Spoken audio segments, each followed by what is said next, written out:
Tanuja fans ఎవరైతే వీడియోని చూస్తున్నారో వీడియోని లాస్ట్ వరకు చూడండి. ఓకేనా? అటు తనూజ ఫ్యాన్స్ కావచ్చు, కళ్యాణ్ ఫ్యాన్స్ కావచ్చు. తనూజ గారిది వెబ్ సిరీస్ రిలీజ్ అయింది. ఓకేనా? వెబ్ సిరీస్ అంటే వెబ్ సిరీస్ కదా, వెబ్ సిరీస్ పోస్టర్. దానికి కూడా చాలామంది నెగిటివ్గా అంటే ఇన్స్టాగ్రామ్ కావచ్చు, యూట్యూబ్ కావచ్చు, ఎవరో వీడియో పెడితే దాని వెనకాల అటర్ ఫ్లాప్ అని పెట్టారనమాట. సో దానికి నేను రియాక్ట్ అవ్వాలనుకున్నా, రియాక్ట్ అవుతున్నా. ఎందుకంటే ఇటు కళ్యాణ్ కావచ్చు, ఇటు తనూజ కావచ్చు, మేమైతే ఇద్దరికి సపోర్ట్ చేస్తాం. వీళ్ళకని కాదు, డిమాండ్ పవన్ కావచ్చు, రీతు కావచ్చు, వాళ్ళది కూడా ఒక సాంగ్ రిలీజ్ అయింది. వాళ్ళు కూడా సపోర్ట్ చేయడం జరుగుతుంది. సో ఒకరికొకరు బిగ్ బాస్కి వెళ్ళే వాళ్ళందరికీ మనం సపోర్ట్ చేసుకోగలం. కానీ తనూజ గారు వేరు, ఇటు కళ్యాణ్ వేరు, ఇటు డిమాండ్ పవన్ వేరు. ఇందాక ఎవరో వీడియో చేశారు. కళ్యాణ్ తనూజ గారు లెవెలే వేరంట, డిమాండ్ పవన్ అండ్ రీతు గారు లెవెలే వేరంట.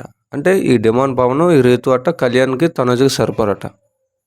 ఇందాక యూట్యూబ్లో ఎవరో వేరే అతను వీడియో పెట్టాడు. వీళ్ళు రేంజ్ వేరట, వీళ్ళు రేంజ్ వేరట.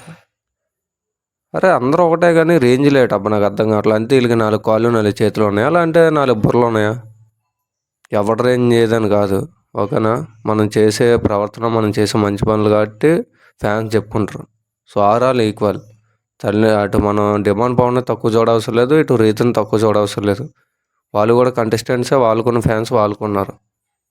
ఇటు ఎవరిని తక్కువ చేయడానికి లేదు, ఎవరిని ఎక్కువ చేయడానికి లేదు. అందరూ సపోర్ట్ చేసుకొని మనం వాళ్ళ సాంగ్స్ రిలీజ్ అయినా, లేదంటే వాళ్ళు సినిమాలు తీసినా మనం అందరం కలిపి ఒక ఫ్యాన్స్గా మనం సపోర్ట్ చేయాలి. తనూజ గారు వెబ్ సిరీస్ అటర్ ఫ్లాప్ అని, అటు డిమాండ్ పవన్ సాంగ్ రిలీజ్ అవుతే దానికి కళ్యాణ్ ఫ్యాన్స్ సపోర్ట్ చేయరని. సో అందరూ సపోర్ట్ చేసుకోవాలి కానీ ఇటు వీళ్ళు ఇటు వాళ్ళు అని కాదు. సో మీ అభిప్రాయం అంటే కింద కామెంట్ చేయండి.